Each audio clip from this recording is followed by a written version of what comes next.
Are you a leader in customer success, pre-sales, professional services, support? Do you work behind the scenes and roll up your sleeves to make sure that customers are happy? Renew. Then this is for you. Welcome to the GSD Podcast. Welcome to the GSD Podcast. Getting it done. Services, success, and software. We'll talk with the pros that have been in the trenches, getting service teams off the ground, launching new types of groups to service customers, or running agencies that don't have a product attached to it. For the pros, by the pros. This is the GSD Podcast, and this is your host, Jeff Kushmerek.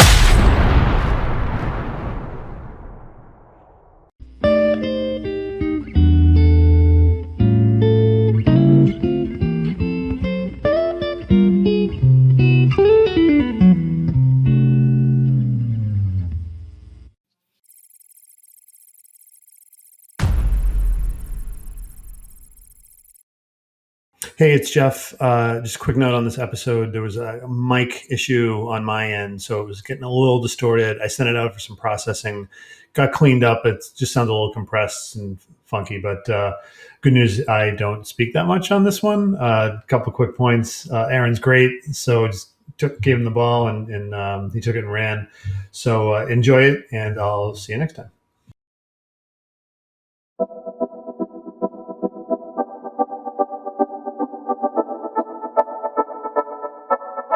Welcome back. I'm here with, I would say, one of the people I used to see, and I'm like, wow, wouldn't it be great if I could connect with Aaron? And then, so I've got Aaron Thompson with me. And one quick note on this, the reason why I was so dying to get Aaron on this podcast is I had some ideas in my head, and Aaron did this really great thing, which is like, hey, connect with me. I'm looking forward to talking to more people. And I started talking about this concept. And then I think I see some of it behind him. Aaron just pulls out this whiteboard behind him. He's like, oh, here's the whole thing. And I was just like, oh, man, this is awesome. So, Aaron, welcome to, I think, your first podcast. Yeah, this is it. Thank you very much, Jeff. Like I said, I'm so used to speaking into cameras and having people be able to see what I'm talking about. Yeah. And frankly, be able to see it myself. That I hope I'm able to put, 2 cents together here over the next half an hour or so, but I'll do my best. Awesome. Well, you're a well-known person in the areas of customer success. You've been out there talking about it and doing it for a while now. Why don't you give everybody a little update sort of what you do now, and also if we could have the meaning behind the logo, I would. I better start with that. I've gone through and done so people know what we're talking about. But once you see this, you'll be like, "Oh, I know what we're talking about." Yeah, well, it's a very good psychological experiment. When I walk into a restaurant or any public place, for example, I'll walk into a bar and I'll walk up to the bar. We'll either say, "What's the deal with the donkey and the plunger?" Or they'll say, "Nice unicorn. I love that. Where'd you find that shirt?" And so it always shows me off from the get-go a little bit about their personality, if they can see the vision or not. Are they very realistic and very tactical, or are they a bit bigger thinker, maybe can actually see the concept? But that is the idea. We at Success Coaching firmly believe that we are all unicorns if we get the right tools. What we aim to do is give customer success managers the tools to be that mythical unicorn that we're all looking for to fill those roles. As far as myself and my current kind of role with Success Coaching, I'm our Chief Revenue Officer. So I manage a lot of our large B2B enterprise accounts personally. I do a lot of our level 1 and 2 delivery, as well as some private delivery for our larger accounts. And then most of the time I'm spending my days in the top of the funnel doing some outbound and inbound and all the things that I can to, number one, have people even identify that we exist. And then number 2, show them how we can possibly help their organizations. Yeah, absolutely. And I did not know this until I talked to Aaron, but you provide a certain, this is no strings attached, none of this. He did not ask me to say any of this, but like when I found out about what SuccessHacker offers, I was blown away because sometimes I get asked to do this and I'm like, I don't think I could put this together like in a couple of weeks and deliver it. So if you don't mind, because I think a lot, as I talked about, a lot of people that listen to this either are creating a team for success and implementation and onboarding, or they've inherited, maybe they've got one person that does every role post-sale, which we can get into in a little bit. And just talk a little bit about this, because I'm always asked about like, hey, can you just come in and train our resources and things like that? Yeah, absolutely. So we originally sought out going on 7 years ago to create a community of customer success professionals. And as we created that community, we realized there is no standardization of how to do this the right way. So with Todd, Andrew, and myself, we've all built and scaled customer success organizations from the ground up. And we also have training and instructional design backgrounds. Yep. And so when you married those two together, we created the world's first certification in CS for CSMs. Now we have 4 levels, level 5 coming soon. Got some leadership things coming out in 2022. And the only officially accredited certification in the discipline of customer success, our graduates get 18 accredited CE credits that they can then turn into their HR teams and whatnot. All that shows is just that we've had to jump through some hoops, and our content holds a bit more water than maybe some others out there. That's good to know. That's great. So, okay, you've got some concepts, which is great, instead of just winging it all the time that I've heard, but I think that would be very valuable to people listening. And one of them is the 3 Ds. Yeah, I love the 3 Ds. And this is something that I don't know. It's not even in our core CSM certification, but somewhere along the line. See, I've got a little chicken brain, right? Like I have to boil everything down to the most simplistic possible way. And I can understand really complicated things. What was that, Jeff? It speaks to me like I'm a 5-year-old, right? It's like, yeah, well, that's what I need. Exactly, right?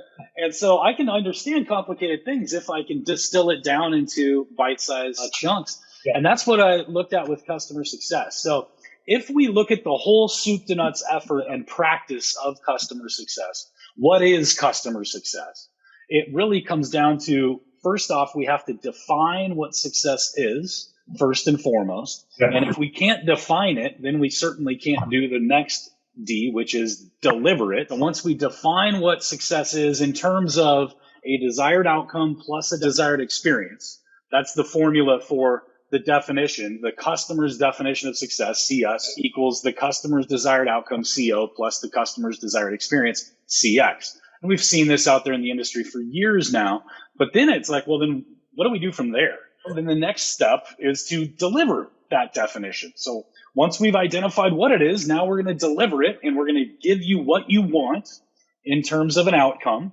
And we're going to give it to you the way that you want it in terms of an experience. And we're going to do that through your life cycle. And then equally important to delivering that is demonstrating it. And that's where we see sometimes a breakdown in the CS practice. We've defined it, we've delivered it, but that buyer doesn't know it. That champion doesn't know it. They don't realize that you have actually delivered what they said would be success, quote unquote. And so that third D is to demonstrate it. So we define it, deliver it, demonstrate it. And that's where business reviews, benchmarking, even reporting, like Spotify does an amazing annual business review for millions of listeners at scale. They send everybody an email that shows you the minutes that you listen to music and which artists and what time of day, so that you continue to pay your $9 a month next year. That is an annual business review demonstrating the value that you got for your subscription last year. And it's done at massive scale. My point is you can do this a lot of different ways, but it really comes down to those 3 Ds. Define what success is for this person, not a logo or an account, it's a human. Demonstrate or deliver that definition, and then demonstrate that you've done so. No, it's fantastic. And you're right that people they'll get that joint success plan. They'll take it over from sales, and then they'll go work to make sure that stuff happens. But then there's none of that, like, hey, look at where we were 30 days ago, 90 days ago. Now let's take a look at that. I'm not sure why that is, if people are just shy or they don't think to do this or whatnot, but it's definitely a trend that I see a ton of. Yeah. And I think where it starts is the leadership gets tasked with driving adoption or engagement in the product, because that's good for us. That creates sticky customers, and we now become a part of their work life, and we're a mission critical application for them. Yeah. And that is good for us. And we think by secondary, that's good for the customer, but it's really not, right? Like what they care about is their outcomes by way of their experience. And so we get tasked at the leadership level with driving adoption. We then focus our CSM's effort into driving adoption rather than quantifying what outcomes the customer really wants. What are they actually looking to accomplish? Yep. And then showing them that, hey, you said you wanted to accomplish this thing, and we did it by this date. And now what's the next one? And then, you map out and you continue through the journey onward and upward. And I'm sure you do this as well too, but sometimes when I see this, here's a classic one, like it's an enterprise, you mostly just do enterprise B2B implementation stuff.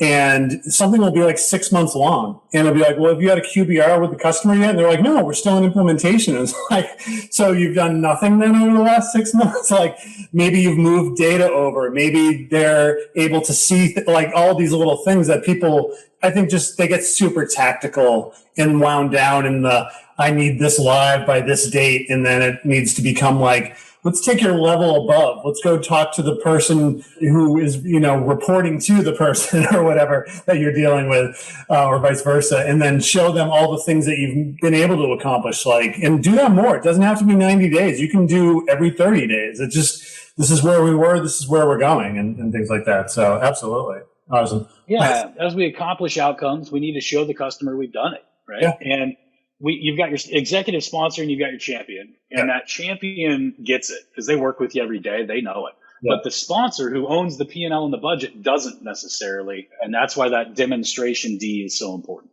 Absolutely. Okay. So I just laugh. People don't know, we kind of write some topics out in advance. And I don't know if you had seen this, but there was a TV show or a question thing where they said, George Bush, great president or greatest president, right? So this next question, it was like, is implementation important or the most important process? Oh, yeah. It's a great question. Obviously, to your point, I think is probably a little loaded. But that being said, I don't think it's inappropriately a loaded question because it is truly the most critical stage of the customer lifecycle. When a customer is in implementation or onboarding in general, really, they are the most vulnerable that they're ever going to be. They are putting in the most effort to learn the product, to implement it, to train their team, to learn your people, your processes, all of the things that go into that. And then you are doing the same thing. You're learning about them and their proficiencies and deficiencies, what their politics look like internally, who works well with others and who doesn't, and all of this. And so collectively, it's the highest level of effort that we're going to ever have in that life cycle. And because of that, it creates friction and anxiety. I've already got a million things to do. I don't have time to learn your new thing. And so if we don't navigate that correctly, we can set the trajectory of the relationship off in a less than positive way. If we do leverage, and that's the point, we have more leverage during implementation than we will ever get again. And the reason we have that leverage is because of that vulnerability. And so if we leverage it the right way and show a prescriptive, proactive, well thought out onboarding and implementation plan so that this customer doesn't just feel like you've done this a million times, they know it. And they know exactly what will be required when and who you're going to need from their side so they can be strategically out ahead of challenges and things like that, as opposed to a reactive firefighting implementation where everything's an emergency and we're going to miss this deadline because the system integration testing isn't done yet. But that couldn't be done until we did the user acceptance. All of the sort of, because of that vulnerability, we have this amazing leverage point that we can use. And when we set it off in the right direction, we can almost not mess it up. And when we set it off in the wrong direction, we can almost never recover. I love your quote about retention starts with implementation. Right. The first time we talked, it stuck in my little chicken brain because it rings so true. That's exactly the point. Yeah, no, that's it. And, I always mess these little sayings up, but you never get a second chance to make a first impression. That's all of that, right? And I think one of the reasons we got into this, because I was talking about, you're a startup. You finally convinced this other company to drop the software that they've been using that they don't like. And then you can do nothing but drop your keys and then spill your drink on yourself. And, and then you launched into a little bit of that and then talked a little bit more formally in the Trough of Disillusionment, which I don't know if you can talk about without showing off what's behind you, but yeah, this is why I like cameras, because I can point to stuff. And so imagine we're going to, on an X and Y axis, we're going to track level of productivity on the x-axis, and we're going to track it over time on the y-axis. And imagine I am halfway up the scale, right? I am X amount of productive today without you in my life. What I'm sold is X plus something in terms of productivity from your sales team. They teach and sell me that, yes, your team's going to be this much more productive, or ROI or happiness or engagement, or whatever the vision is that I'm sold from your sales team. It's going to be X plus something. And so we automatically think that it's a direct line between where I am today and what I've been sold. But we all know that's actually not how learning something new works, right? We go down before we go up. We get less efficient before we get more efficient, because we have to learn new processes and tools and integrations and implementations and people and all the stuff that I just talked about a moment ago. And so we start immediately going down when we think just inherently that we're going to start immediately going up. And that's the trough of disillusionment. The longer that goes and the deeper it goes, the more likely I am as a user or a subject matter expert or even as an executive sponsor to just say, forget it. I'm going to go back and use my spreadsheets or do whatever I was doing before if it's too deep or too long. Now, if we can navigate that change, this is where change management is a big part of customer success. Managing that change to pull them out of it so that they can see the trajectory towards the vision of what they were sold. It's starting to come out of the trough. And we may not be to the total value realization that we were sold, but we can see it's a possibility now. The dream is becoming a reality. Then we're coming out of that and we can actually navigate that, manage that, and again, start that relationship off in the right direction. So trough of disillusionment directly related exponentially to churn and renewal rates, because they can start giving up before you've even had a chance to get them to the vision. Yeah, I've seen this happen like when the ETL just doesn't work, right? Like, oh, we have to clean all this data up and what's right. And then you're like, you know what? Exactly what you said, just forget it. And, I don't think a lot of companies broadcast that as part of like their kickoff or anything like that. Like, hey, it's going to be a little bit of a dip here, right? We're going to have to learn some stuff. We're going to have to do stuff. Or when they start rolling it out to, we're working with a customer who does enterprise fleet management. And it's like, they've got their way that they like to do stuff right now. And we're going to have to basically retrain them on how to do their job. So right back to your change management, like how do you get these people to not, throw their phones down and say, this is BS. I'm not going to, all that. Like, no, you will be here. We're just going to go through a little bit of this here. Absolutely. Yeah, and I think it's all about expectation management. The better we can, manage those and get out ahead of that for the users specifically. And then how we manage those expectations is just through a simple with them. What's in it for me, right? Like if I'm a user, why should I care? What value am I going to, what's the dream for me? And help me start to see that as a reality as soon as possible. Yeah, that's fantastic. Cool. So actually, the next thing we're going to talk about is something we disagree a little bit on, so this should be a little fun. I'll change the focus just a little bit. Let's think about complex enterprise implementations, right? You've got a lot of moving parts. You might even need to get some developers involved. You might need to do some configuration types of stuff. Who should manage the implementation of the project? So just people, I believe in project managers having some part of the project, but maybe we can hash this out here. No, I don't think we're necessarily as far off as maybe originally believed. Here's my take on it. If we know that onboarding and implementation is the most critical stage of the customer lifecycle, and it's where we can really profoundly affect whether there's retention or churn. If the CSM is on the hook for a retention number, meaning for their book of business, they're expected to hit 90+% gross revenue retention. If that's the role, then they need to be involved. They don't have to be running the project. Perfect. They may not be a project manager. They may not be technical. They may not be an implementation specialist, onboarding specialist, but they're the ones who are ultimately responsible for the infinite relationship, the infinitely long customer life cycle. Then they need to get engaged, I even argue, before sales has even closed it. I like to see the CSMs in the top of the funnel. I believe at the least, maybe around the 75% mark of an enterprise sale, bring them in, I know everybody, people have listened to me say this 1,000 times before. You've got somebody not on commission that's a subject matter expert, most likely in this vertical that you're selling to. And they're there. They're very empathetic. They're just there because they're people pleasers. It's the classic, hopefully for your CSMs. And they can answer questions. They can set it straight. They can expectation manage. They can walk you through a project plan.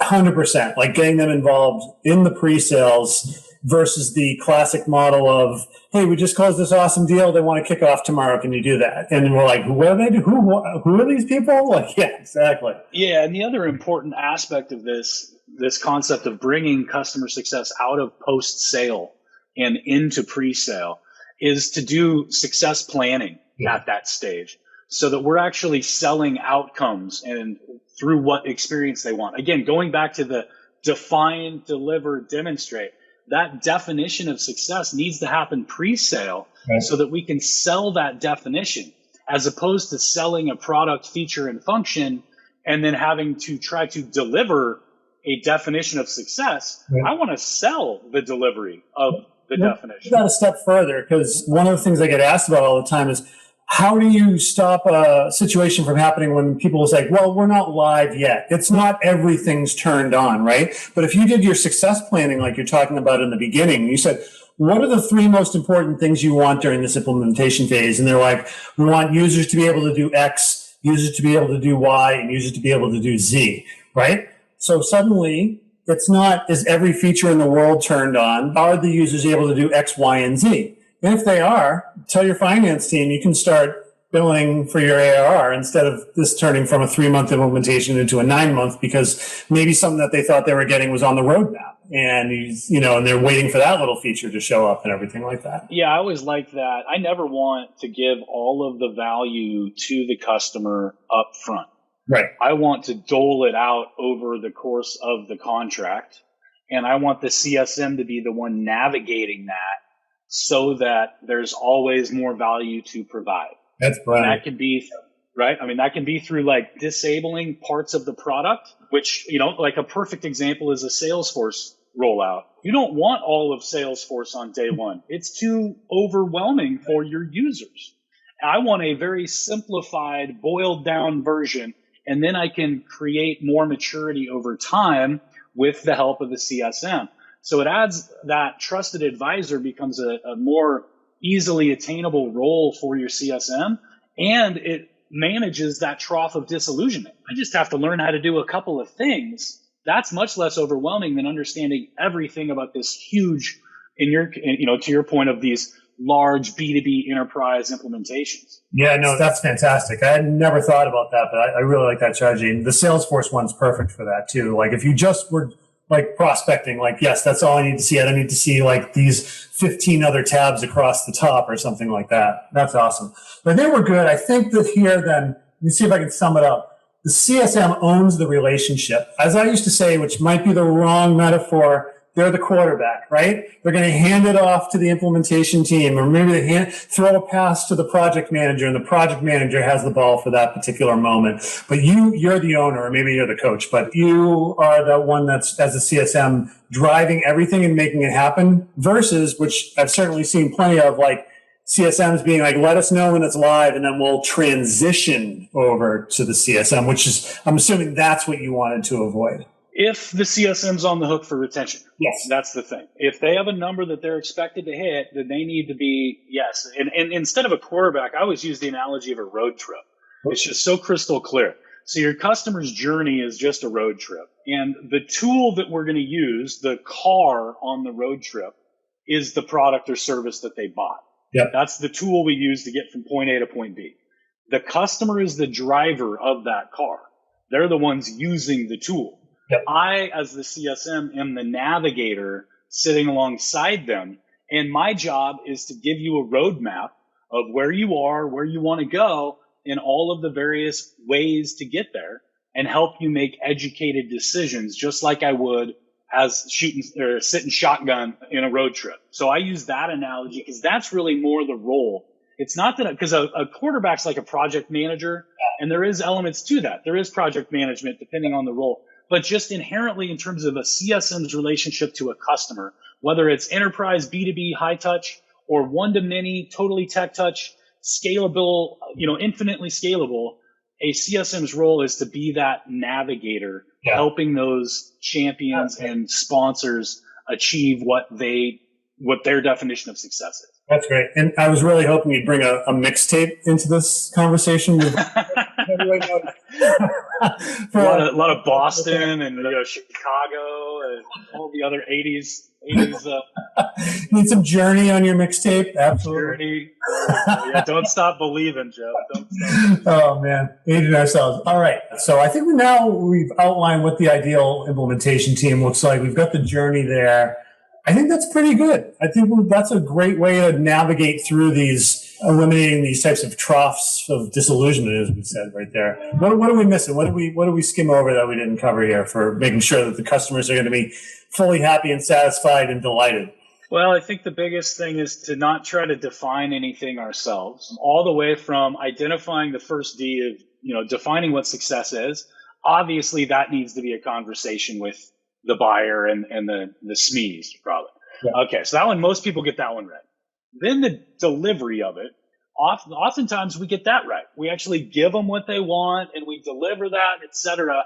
Where we maybe do not do as good of a job is on that demonstration D. When we're doing the demonstration of the value that they've achieved, whether it's specific to the implementation project or to the overall customer lifecycle, when we do that, we must build that with the champion so that we can create for example, our business review conversation, as opposed to presentation, but a conversation. I want to build that with the champion and make the champion look good in front of the sponsor so that I can start to create an advocate out of them. And then that's what ultimately leads to account growth through expansion and then customer success qualified leads. When we can actually make them wildly successful, make them, help them get promoted or be seen as a leader or whatever they want in their careers. We do that and we navigate all of our activity around that. Those are our goals. And then that's what then leads to our own success by way of the customer's definition of success. You may have seen me get a little pensive there for a second because I was just thinking, with COVID and everything, that was something that you couldn't do. Let's just go grab lunch. Let's just have go, and then let's get out of the tactical day-to-day deliverable, need this, you said X, you said Y, and just be like, hey, we've got a QBR in 2 weeks. Let's talk about what you want to talk about there, right? What makes you as the champion look good? And then they will open up after that, right? And that is something I feel like just a little bit harder in the current sort of scenario. So yeah, there's pros and cons to this world because we're so used to Zoom now that we can actually meet with more people, right? And we can actually, I've spoken at a lot of meetups during COVID that I wouldn't have flown to, Houston to go to the Houston meetup and do a 1 hour talk, but I'm happy to hop on Zoom and talk through it. Yeah. And so we have there's actually opportunities with these challenges of COVID, but I think that's the big thing on that demonstration side. Yeah, you nailed it. We need to make them look good in front of what is oftentimes their boss. Yeah. And then we want to make that boss look good as well. Yeah. And when we build it with them, we can actually use the right vernacular. We can use the right signaling, the right KPIs, metrics, whatever they're talking about internally. We now become more of a partner, less of a vendor. And you're absolutely right. I want to hammer something. The reactive and tactical is customer support. That's customer service. The proactive and strategic is customer success. And there's where the difference lies. I had a post on LinkedIn last week. I saw it. It's getting a lot of traction. I was surprised, frankly, that the industry kind of was so polarized on that statement. Some people are like, yeah, I totally agree. Thanks for breaking it down, chicken brain. Awesome. And other people were like, you're an idiot. This is totally wrong, And so it was really, and for me, it was kind of a basic sort of how I keep it straight, again, in my little chicken brain. For other folks, it was more. So anyway, that's how I like to see it. And, as long as we're being clear upon what we're doing, we can be true to ourselves. Are we really operating in a customer success model? Right. Or do we really operate in a customer support model that just is called success? Well, I can't remember if I jumped in on that one, but I mean, it's such a clear difference. I mean, going back to that pre-sales conversation, not too many people can do what the CSMs can do, which was understand what the business requirements are for the customer and then map that back to the functionality that's needed inside your products. And that's a skill. That is not customer support. Support that's broken. Unfortunately, when startups create their CS groups, they're doing all the support tickets as well too. If you're listening and you're doing that, please get some budget and try and work your way out of that, because it's not a good place to be. But that's where a lot of the confusion starts. It's like, no, it's all the same thing. And it's like, it's not, and then you'll start seeing the churn numbers go up. So yeah, absolutely. All right. Yeah, I like to say that customer support rolls up underneath customer success. It's part of success. We have to do it. Yeah. But it's not in itself what's making the customer successful. What's making the customer successful would be to not have a support problem in the first place. Right. If we didn't, right? Like, we didn't want the bug. And so just because you fixed the bug, that's great. I needed you to fix the bug, but it doesn't make me any more success. It's not what I was looking to accomplish when I bought your product and service was quick bug fixes. I was looking to accomplish something bigger in terms of a business outcome. No, you're right. I am a full believer that CS should own, and by the way, this was not this way 6 or 7 years ago, but CS should own implementation. CS should own support. Because all of whether you call them KPIs or OKRs or whatever, I know there's a little bit of a difference, but if the whole organization has that one focus of preventing churn, that's going to be a little bit different than bug number, right? Bug number means customers, if the bug number is down or the response times are up, then the customer is happier, which means they appreciate, yes, software gets bugs every once in a while, but we really like how you dealt with the situation. That'll play into your customer satisfaction, et cetera.